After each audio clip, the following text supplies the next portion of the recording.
Manipulators don't start with control. They start with a test, and if you respond the wrong way, they know they can do whatever they want to you. Most people fail this test without ever realizing they were being graded. They think they're just having a conversation, but in reality, they are handing over the keys to their own house. They're unknowingly inviting a thief inside and showing them where the valuables are kept. It's a subtle exchange, so quiet you might miss it, but the consequences are huge. It's not about a single moment of weakness.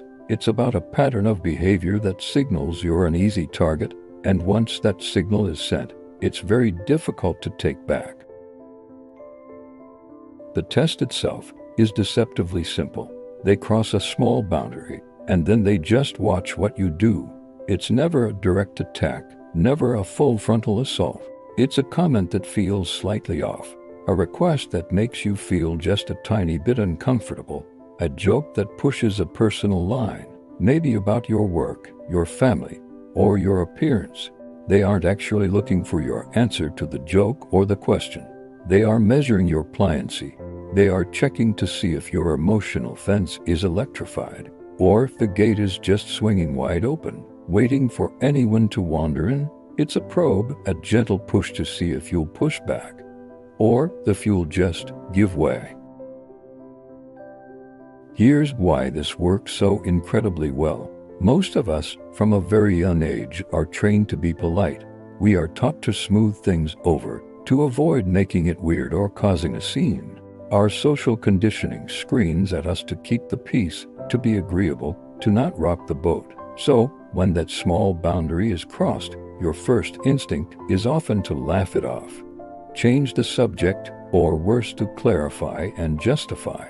You start explaining why you feel uncomfortable. You say things like, well, I'm just a bit sensitive about that because, or normally I would, but today I can't because.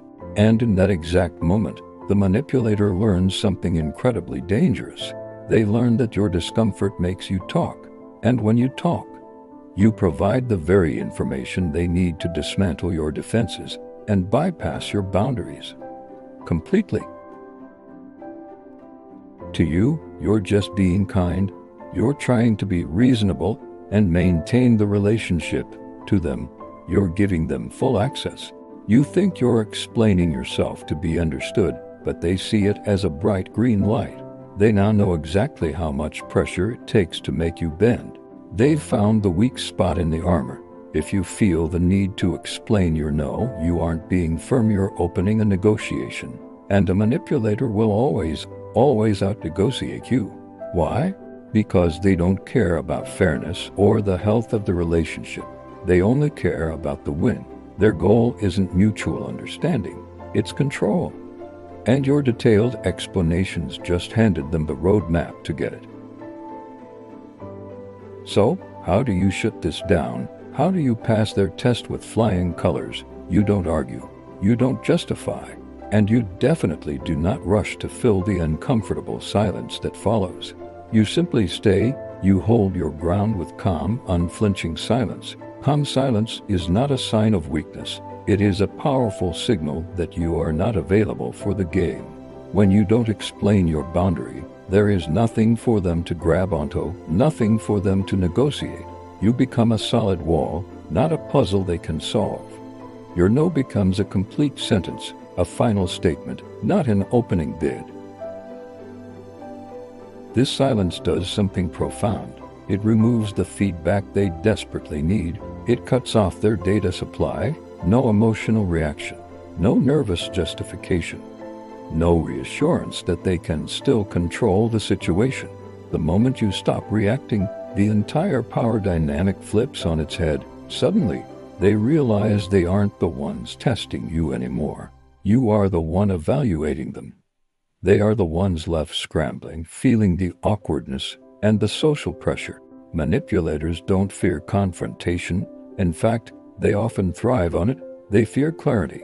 They fear the person who knows their own mind and doesn't feel the need to explain it. Because clarity has edges, and edges are where control ends. The test only works if you agree to play your part. Stop playing, stop explaining, Stop feeling responsible for their feelings when they cross your boundaries. Your awareness of this gain is what removes their leverage. Once you see the test for what it is, you can't unsee it. And that awareness is freedom.